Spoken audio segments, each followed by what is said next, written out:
Bismillahirrahmanirrahim. Assalamualaikum warahmatullahi wabarakatuh. Alhamdulillahilladzi an'ama alaina wa hadana ala dinil Islam. Asyhadu an la ilaha illallah wahdahu la syarikalah wa asyhadu anna sayyidina Muhammadan abduhu wa rasuluhu la nabiyya ba'dah. Allahumma shalli ala sayyidina Muhammad qad daqat hilati adrikna ya Rasulullah. Alhamdulillah, puji dan syukur kehadirat Allah Subhanahu wa taala yang dimana pada kesempatan di malam hari ini yang luar biasa, ditemani dengan rembulan, ditemani dengan cahaya bintang, kita dapat melanjutkan yang namanya kajian kitab Daqaiqul Akbar. Bila kemarin di episode pertama kita membahas daripada yaitu Ruhul A'zam, ruh yang agung, ruhnya baginda Nabi Muhammad sallallahu alaihi wasallam.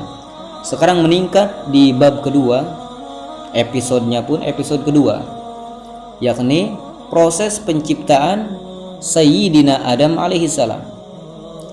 Nah, di sini ada beberapa ulama yang menjelaskan, meriwayatkan bahwa baginda Nabi Adam alaihi salam itu tercipta daripada tanah, dan tanah ini bermacam-macam, berbeda-beda tempat ya.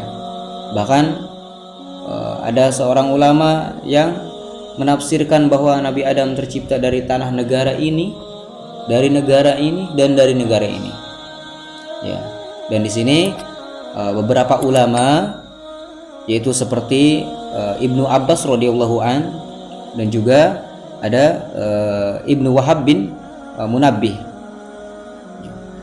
Ibnu Abbas, Imam Ibnu Abbas di sini beliau dua kali berpendapat ya untuk mengenai penciptaan Nabi Adam alaihi salam. Yang pertama, Ibnu Abbas mengatakan bahwa Allah Subhanahu wa taala menciptakan jasad baginda Sayyidina Adam alaihi salam dari beberapa bagian bumi. Yang pertama, kepalanya berasal dari tanah di Ka'bah, lalu dadanya berasal dari beberapa bagian bumi, lalu punggung dan perutnya dari tanah India, kedua tangannya berasal dari tanah Masyrik. Masyrik ini adalah bagian timur, dan kedua kakinya berasal dari tanah Maghrib. Nah, bila Masyrik itu bagian timur, maka Maghrib adalah bagian barat. Nah, Ibnu Abbas radhiyallahu an dua kali berpendapat, dua kali meriwayatkan. Ini riwayat kedua masih dengan Imam Ibnu Abbas radhiyallahu an, bahwa Allah Subhanahu wa taala menciptakan baginda Sayyidina Adam alaihi salam, yaitu yang dimana kepalanya dari tanah Baitul Maqdis, wajahnya dari tanah surga, lalu kedua telinganya dari tanah Bukit Turis, lalu dahinya atau keningnya itu dari tanah Irak, giginya dari tanah Telaga Kausar, tangan kanannya beserta jari-jarinya dari tanah Ka'bah, lalu tangan kirinya sama seperti tadi dengan jari-jarinya maka dari tanah Paris atau Persia ya. Kedua kakinya dan bahunya dari tanah India, lalu tulangnya dari tanah pegunungan, auratnya maksudnya kemaluannya ini dari tanah Babylon, lalu punggungnya dari tanah Irak, perutnya dari tanah Khurasan yaitu Afghanistan, dan hatinya itu dari tanah surga Firdaus, lisannya dari tanah Taif, lalu kedua bola matanya itu dari tanah Telaga. Dan pasti di situ memiliki hikmah. Di sini dituliskan di dalam kitab ini bahwa ada hikmah daripada penciptaan baginda Nabi Adam alaihi salam dari tanah yang berbeda ini. Maka salah satunya adalah bila tanah itu dari Baitul Maqdis, maka dijadikan sebagai tempatnya akal, kecerdasan, dan pandai bicara. Nah, adapun kedua telinganya dari tanah Bukit Turis, ya, maka dijadikan sebagai alat untuk mendengarkan nasihat. Lalu adapun dahinya, jidatnya atau keningnya ini berasal daripada tanah Irak, maka dijadikan sebagai alat untuk bersujud kepada Allah Subhanahu wa taala. Adapun wajahnya yang berasal daripada tanah surga, maka dijadikan sebagai tempatnya kecantikan dan perhiasan. Ya, memang diriwayatkan Nabi Adam alaihi salatu wassalam bila dibandingkan ketampanannya dengan Nabi Yusuf. Nabi Yusuf adalah nabi yang paling tampan. Tetapi dibandingkan dengan Nabi Adam alaihissalam, itu Nabi Yusuf ketampanannya setengah daripada baginda Nabi Adam alaihissalam. Ya, berarti masih tampannya itu masih lebih tampan Nabi Adam. Seperti itu.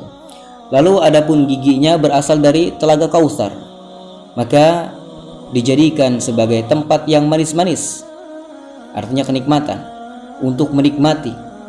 Ya, lalu adapun tangan kanannya yang berasal daripada tanah Ka'bah, maka dijadikan sebagai tempat barokah, maunah. Apa itu maunah? Pertolongan. Lalu penghidupan dan kedermawanan, sering memberi. Itu kan sering memberi sesuatu itu kan dengan tangan. Ya. Maka tangannya itu sesuai karena tangan ini berasal daripada tanah Ka'bah.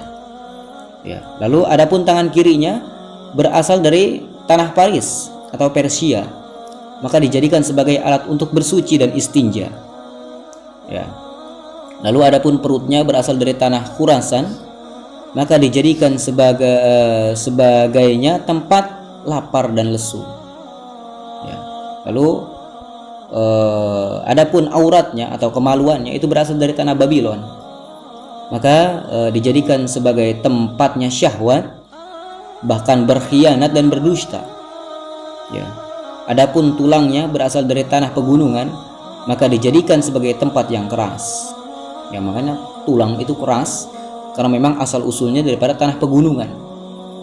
Dan dari dahulu tanah pegunungan itu adalah tanah yang paling keras. Lalu adapun hatinya berasal daripada tanah surga Firdaus. Ini yang paling luar biasa, yang paling mulia. Ya, karena hati itu adalah bersih dan terbuatnya pun adalah dari tanah yang bersih, dari tanah surga Firdaus, maka dijadikan sebagai tempatnya keimanan. Adapun lisannya berasal daripada tanah Taif, maka dijadikan sebagai tempat bersaksi, yaitu syahadat.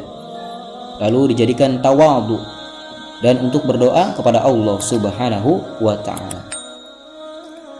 Ya, masyarul muslimin, para sahabatku semuanya yang insya Allah dimuliakan oleh Allah Subhanahu wa taala. Allah menciptakan 7 lubang pada kepala manusia, ya khususnya ini pada penciptaan Nabi Adam alaihi salam. 2 lubang yaitu lubang mata, lalu 2 lubang lagi yaitu lubang telinga, 2 lubang yaitu lubang hidung, dan 1 lubang mulut. Dan menciptakan 2 lubang pada badan manusia, yaitu lubang kubul dan lubang Allah lubung. Menciptakan panca indera, jadi 5 indera. Yang pertama adalah mata untuk melihat, 2 telinga untuk mendengar, mulut untuk berbicara, mengeraskan, ya. Lalu 2 tangan untuk meraba dan hidung untuk mencium. Dan semuanya adalah ciptaan Allah Subhanahu wa taala. Lalu dijelaskan dalam suatu hadis, ketika Allah Subhanahu wa taala ingin meniupkan ruh pada baginda Nabi Adam alaihissalam, maka diperintahkannya ruh untuk masuk ke dalam tubuh Nabi Adam alaihissalam. Ruh pun masuk ke dalam tubuh Nabi Adam, mulai dari otaknya, dan dia berputar-putar di dalamnya selama 200 tahun. Ya, jadi Allah memerintahkan ruh untuk masuk ke dalam jasadnya Nabi Adam alaihissalam. Dan awal mulanya masuk adalah dari kepala, dari otaknya. Di dalam otak tersebut berputar-putar itu ruh, hingga lamanya 200 tahun. Lalu setelah 200 tahun, ruh itu turun ke mata, sehingga Nabi Adam alaihissalam dapat melihat, ya, dapat melihat darinya yang masih berupa lumpur yang kering, ya, Jadi begitu ruh itu masuk ke dalam mata, mata itu bisa melihat, dan dia bisa, Nabi Adam itu menyaksikan bahwa tubuhnya masih seperti lumpur yang kering. Nah, seperti itu. Lalu setelah itu, setelah tadi sampai mata, lalu ruh itu sampai berputar sampai di telinga. Maka telinganya dapat mendengar. Dan di situ yang pertama kali ia dengar adalah terdengarlah malaikat membaca tasbih. Ya, setelah itu kemudian ruh turun ke hidung. Maka Adam pun bersin. Dan setelah bersin, ruh turun ke dalam mulut. Ya, lidah menjadi hidup. Ya. Dan disitulah Allah mengajarkan Nabi Adam alaihissalam untuk mengucapkan alhamdulillah. Dan Nabi Adam alaihissalam bisa mengucapkan itu, alhamdulillah. Dan Allah menjawab, yarhamuka rabbuka ya Adam. Semoga Tuhanmu merahmatimu hai Adam. Kemudian ruh itu turun lagi ke dada. Ya, sekarang dari mulut turun ke dada. Maka Nabi Adam alaihissalam mencoba untuk berdiri, tetapi saat itu tidak mampu. Maka di situ Allah Subhanahu wa taala berfirman, wa kanal insanu ajula. Dan manusia itu sangat tergesa-gesa. Ya, bisa kita lihat daripada ayat ini, Allah masih menciptakan Nabi Adam belum sempurna. Tetapi Nabi Adam pada saat itu ingin tergesa-gesa. Ya, begitulah manusia. Ya, inilah sudah sifat manusia. Ya, jadi gambaran bila mana sifat manusia saat ini ada tergesa-gesa, itu adalah bagaimana dahulunya Nabi Adam alaihi salam. Masya Allah. Masrul muslimin, para sahabatku, teman-temanku yang insya Allah dimuliakan oleh Allah Subhanahu wa taala. Lalu berputarlah ruh tadi, dan ruh itu masuk ke dalam perut. Ya, sampai di perut. Ketika sampai pada perut, Nabi Adam mulai merasa yang namanya lapar dan ingin makan. Lalu setelah itu ruh tadi menyebar ke seluruh jasad Nabi Adam alaihissalam, hingga jadilah daging, hingga jadilah darah, hingga jadilah otot-otot, ya, urat-urat nadi, semuanya itu karena ruh tadi. Kemudian Allah Subhanahu wa taala memberikan pada Adam pakaian dari kuku yang setiap harinya itu bertambah kebagusan dan kecantikannya. Jadi dulu itu Nabi Adam alaihissalam belum punya baju, dan bajunya adalah kuku. Ya, jadi dipenuhi tubuh Nabi Adam itu adalah semuanya kuku. Ya, dan setiap harinya akan menjadi bagus. Ya, bajunya terbuat dari kuku, tapi malah menjadikan dirinya menjadi bagus. Ya. Namun bila mana Nabi Adam berbuat dosa, maka Allah Subhanahu wa taala mengganti kuku-kuku tersebut, kuku yang ada di tubuhnya, menjadi kulit. Nah, ini adalah asal usul daripada baju Nabi Adam alaihi salam, yang awalnya kuku yang indah, ya, yang gemerlap. Seketika membuat dosa dan kesalahan, maka Allah ganti kuku tersebut menjadi kulit. Nah, lalu masih saja sedikit. Mengapa sekarang pertanyaannya adalah, mengapa pada diri manusia sekarang kukunya hanya ada di tangan dan ada di kaki? Nah, di sini di dalam kitab ini bahwa agar itu mengingatkan asal muasal kejadian Nabi Adam alaihi salam. Nah, setelah kita membaca kitab ini, berarti kita telah tahu sejarah daripada awal mula Nabi Adam alaihi salam. Dulu tidak punya baju, bajunya adalah kuku. Namun karena Nabi Adam alaihi salam berbuat dosa, maka kuku tersebut yang menempel pada tubuhnya, maka Allah ganti dengan kulit. Dan saking banyaknya kesalahan mungkin, sehingga Allah sisakan hanya yang menempel di jari-jari dan juga di jari kaki. Dan itu agar mengingatkan kita kepada Nabi Adam alaihi salam. Seperti itu. Dan Nabi Adam pun agar ingat bahwa sisa ini saja kuku-kuku yang ada. Dulu yang banyak, sekarang sisa yang tersisa hanya di jari tangan dan jari kaki. Masya Allah. Ya, itulah asal muasal ya. Mudah-mudahan kita selalu dalam keadaan bersyukur kepada Allah Subhanahu wa taala agar tidak dicabut kenikmatan yang ada dalam tubuh kita. Sedikit lagi kita lanjutkan hingga selesai. Setelah itu Allah Subhanahu wa taala menyempurnakan bentuk Nabi Adam alaihissalam. Setelah diberi ruh, lalu diberi pakaian dari surga, dan adanya nur Nabi Muhammad SAW yang bersinar pada wajahnya bagaikan bulan purnama. Lalu Nabi Adam alaihissalam diletakkan pada keranda, lalu diangkat oleh malaikat. Malaikat mengangkat Nabi Adam alaihissalam, dan Allah Subhanahu wa taala berfirman, bawalah dia berputar-putar mengelilingi langit supaya dia mengetahui indahnya langit dan apa saja yang ada di langit, hingga membuat ia bertambah keyakinannya. Dan para malaikat itu menjawab, Rabbana sami'na wa ata'na. Dan malaikat tersebut mengikuti perintah Allah Subhanahu wa taala. Dan diajaklah berkeliling itu Nabi Adam alaihi salam, sehingga hanya mengelilingi langit itu hingga sampai 100 tahun lamanya. Dan setelah itu Allah Subhanahu wa taala menciptakan kuda yang terbuat daripada misik putih yang sangat wangi. Kuda tersebut dinamakan Maimun. Ya, dia ingin mempunyai 2 sayap yang sayapnya itu terbuat dari intan.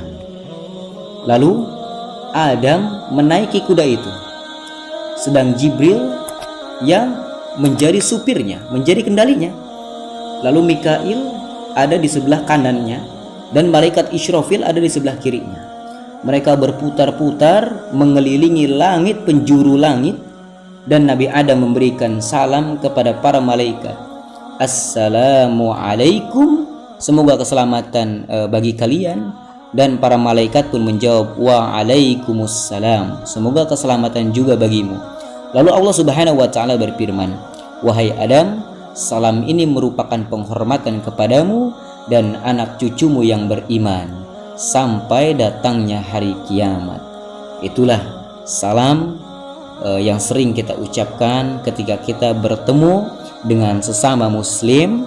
Dan ini adalah kisah awal mula Nabi Adam alaihi salam hingga akhirnya mengucapkan salam. Ya, banyak yang bisa kita ambil. Pelajaran yang bisa kita ambil bahwa jangan sampai kenikmatan ini dicabut oleh Allah Subhanahu wa taala karena kita tidak bisa mensyukurinya.